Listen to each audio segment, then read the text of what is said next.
Saving and investing. What's the difference? And do you need to be doing both? This is something that I get asked about all the time by my clients because there's this thing that people seem to see online, which is always about saving for the future. You need to save for your retirement. You need to save for a rainy day. And actually, that's not strictly true. So let's talk about the difference between saving and investing.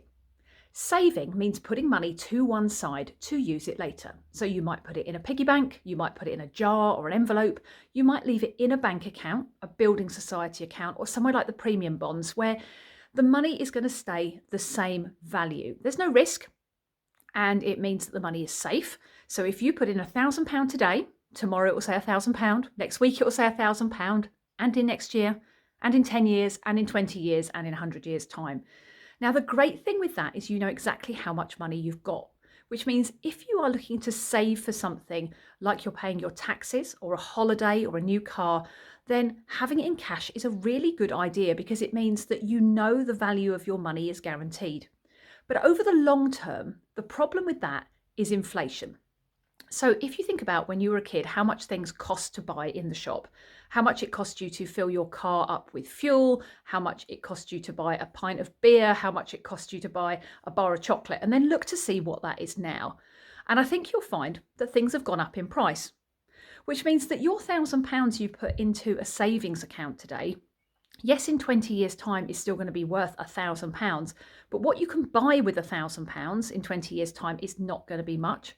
And certainly when it comes to retirement planning, which for most of us is at least 20, 30, 40 years into the future, you need to make sure that you've got enough money to live on because nobody wants to be living sort of hand to mouth, not having enough to pay for all the things that they want to do in retirement.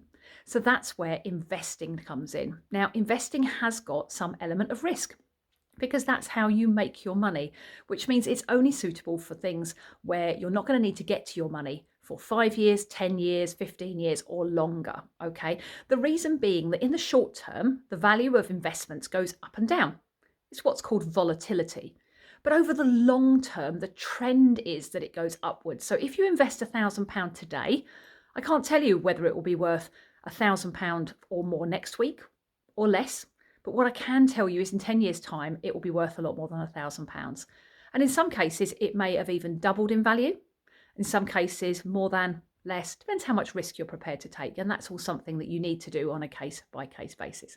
But anyway, just remember, invest if you want it long-term, save for short-term.